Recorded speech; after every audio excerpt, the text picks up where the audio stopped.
Last week, we finished the discussion about object-oriented programming in Java, and this week, I would like to go back to the procedural aspect for Java. Specifically, I want to introduce a more advanced data structure called two-dimensional arrays. But essentially, two-dimensional arrays are simply a generalization for one-dimensional arrays, which we spoke about quite a lot previously. So it shouldn't be too difficult for you to adapt to the extension for the topics.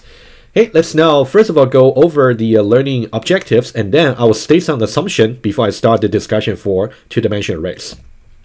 So learning outcomes. We really want to understand, number one, nested loops. I will start this week's topics by going over some general structure for nested loops.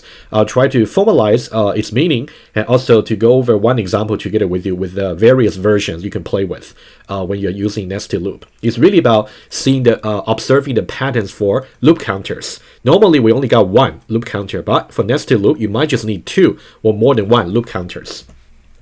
So we want to see why we want to use two-dimensional arrays. One thing to really note that's kind of interesting. So any problem, I would say many problems that you can solve by using two-dimensional arrays, you can also solve them equally well by using one-dimensional arrays. When I say equally well, I meant you can still solve the problem by making sure all the functionalities you want to implement can work.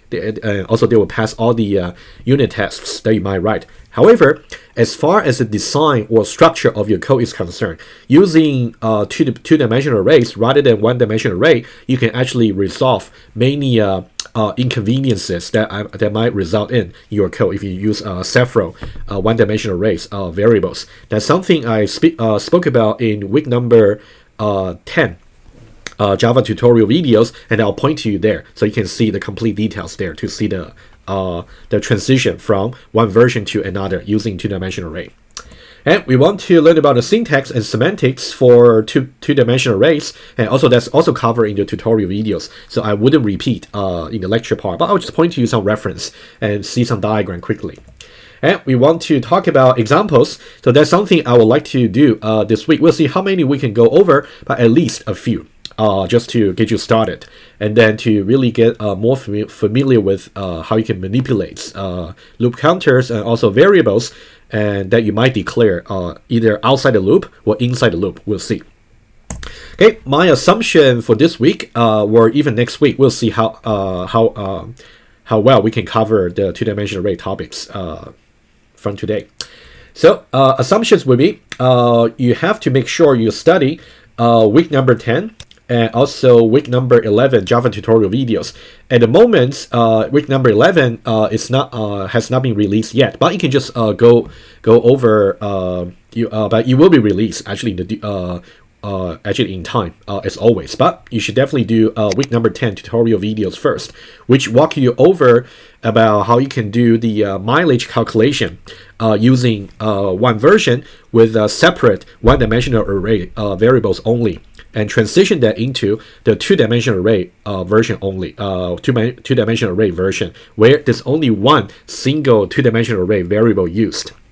And then I also introduce the syntax and also talk about the semantics for two-dimensional arrays in that week number 10 tutorial videos. In week number 11, I will also try to give you more in-depth coverage about more utility methods that you can do to really manipulate two-dimensional arrays. That's something I'll do in these 2 weeks. So it's assumed that you also follow these two series as well for your learning. Okay, so the first topic I would like to speak about today will be to go over quickly about nested loops. Let's see a very quick summary about sequential loops versus nested loop. So how are they different in their structure? It's quite intuitive. So when we talk about sequential loops, I really mean to really execute the loop one after the other. Somehow the loops are not really related to each other. So for example, you can see here, we can say this is one loop. Here we simply want to print out the elements in the array from left to right.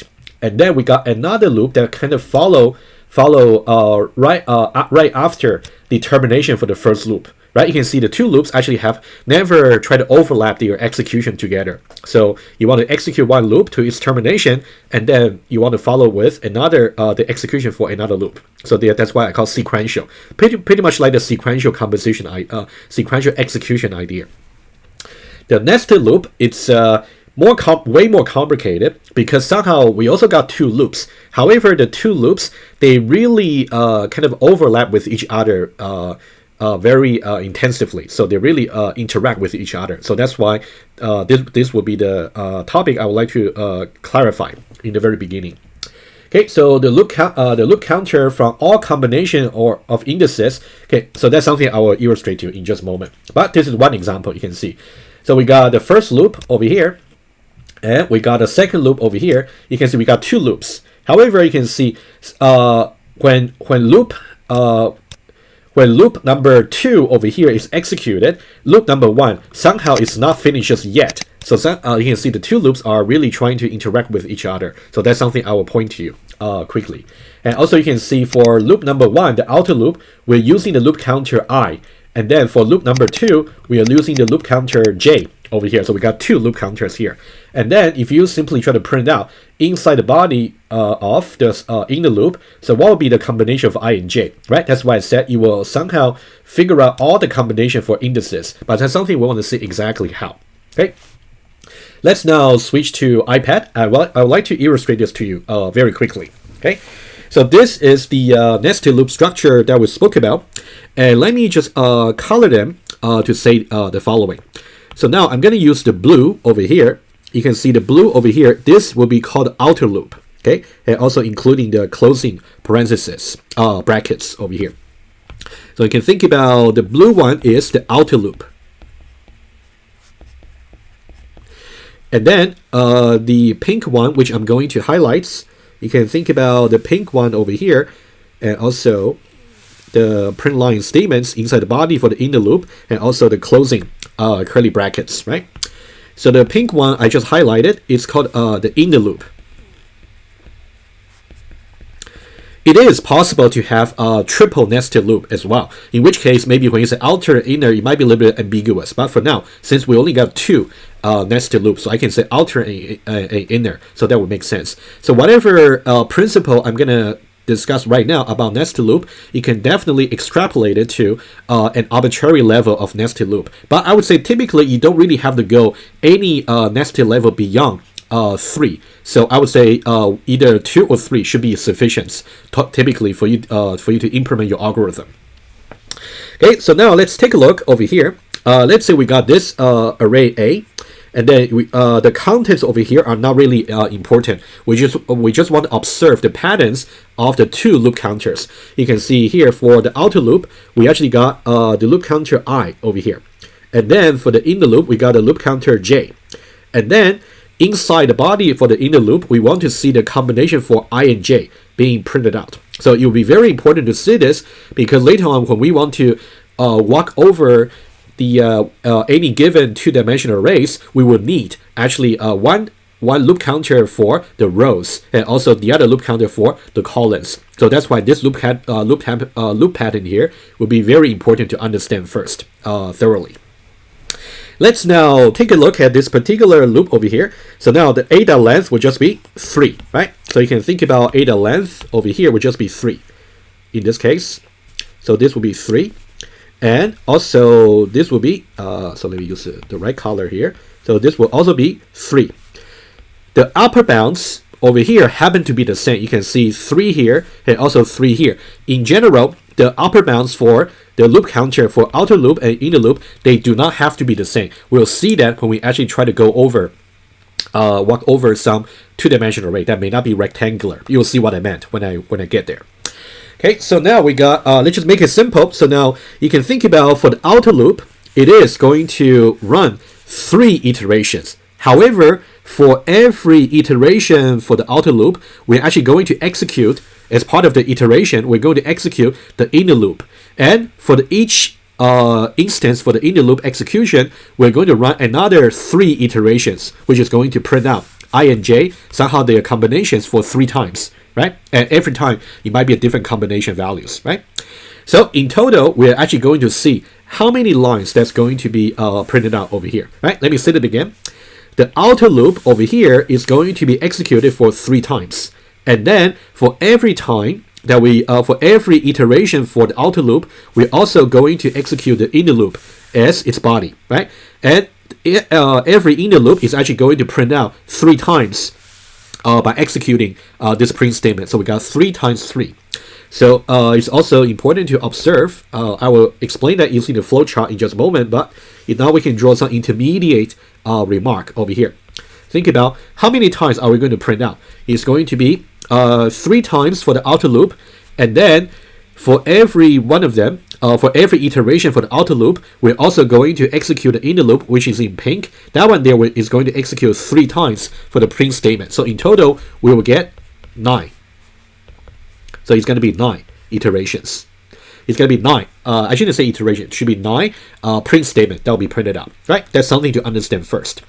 Let's now try to take advantage of this particular flowchart over here. I would say the flowchart would serve a good purpose of understanding the general structure for this particular loop.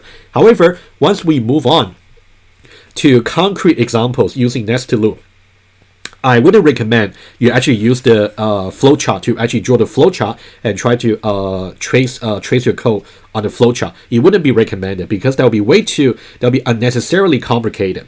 Once we finished going over this particular principal structure, I would say later on when you want to go over trace the nested loop, the best way to do it would be directly trace on the paper and by drawing some trace table. That'll be the best way to do, and that's how I am going to do it when I trace the two-dimensional array algorithms together with you. Okay, let's see how we can understand this particular flowchart over here, right? Let me rehearse a little bit together with you, and then I'll annotate. You can think about we are going to initialize the loop counter over here to be 0. You know what? Let me annotate along the way. That might be better. Okay. Let's see this. So you can see, first of all, we are trying to initialize the loop counter to be 0 over here, as we can see.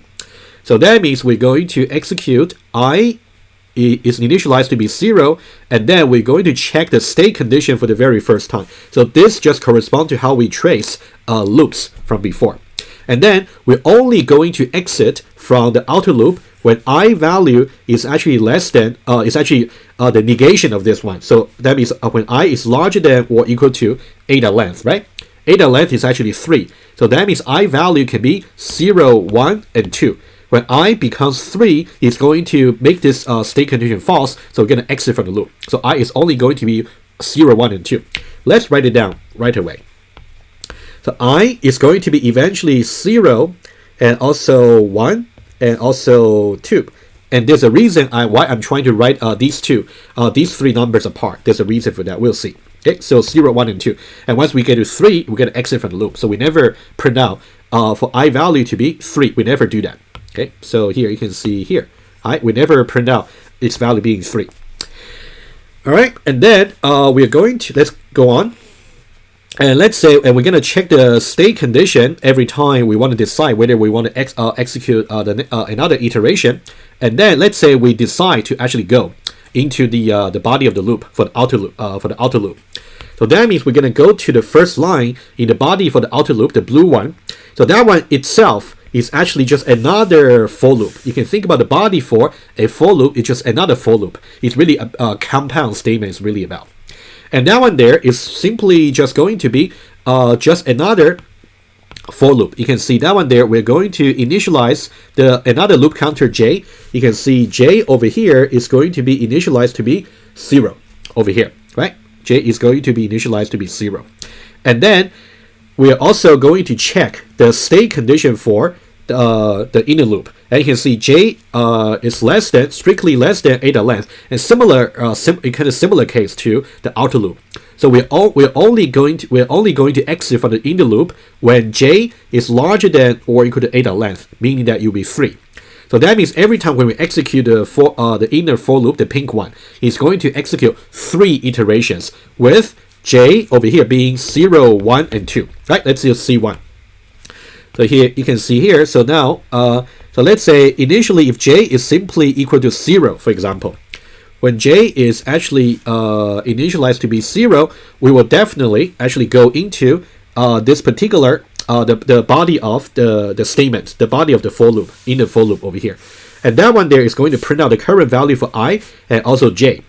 So I is 0, right? That's kind of the outer loop.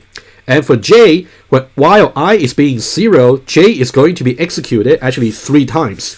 You can think about it's going to execute this particular for loop, and then it's going to do this, and then go back to itself. And when it is 1, it's still going to stay there, right? So it's going there, and then go there, increment it, so now it'll be 2. So we're gonna, and also we're still going to satisfy the state condition, so we're still going to print it out. And then we're gonna increment it again. When we get to 3, in that case, we're gonna exit from the loop, which means we're gonna go to the next iteration for the outer loop. In which case, we might just go from 0 to 1, and then and then later on 1 to 2, and etc. Okay, the precise tracing, that's also something you like to think about yourself, and then if you're not too sure. Otherwise, you can come to me for help. All right, let me summarize the pattern over here. So when I is equal to 0, in that case, j, when we run this in the loop over here, is going to be 0, 1, and 2, right?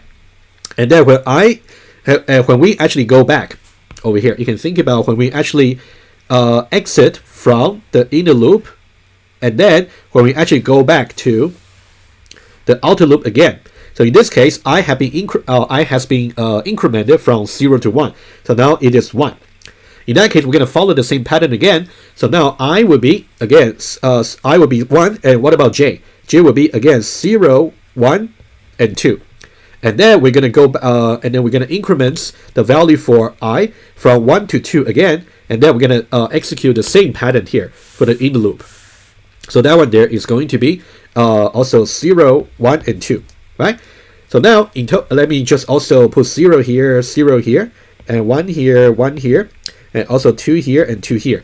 So these will be the 9 printout that will be to the console, right? You can see 0, 0, 0, 1, 0, 2, right? So while the outer loop got the loop counter value being 0, you got 3 iterations for the inner loop. And also when its value is 1, you got another 3 iterations for the inner loop. When its value is now reaching 2, and you got just another 3 iterations for the inner loop, right? You can see the pattern over here. So we got 9. All right, so that's about a very quick walkthrough about how you can think of the nested loop execution. I would say the critical part is really about to observe the patterns for the nested loop. The pattern, this is the simplest way to really specify the loop pattern. Sometimes for efficiency reason, or maybe specific to your application, you may have to modify the pattern that's being checked at the runtime, so which we'll see later. All right. So that's about the basic discussion about nested loop. Hopefully it's clear to you. It's more like a review as well. In some way, it's not really too much complicated than what we discussed before. The only complication is the body for a particular loop can itself be just another loop. That's basically what we have been discussing. All right, so now let's go on to talk about one example, how we can find duplicates in an array.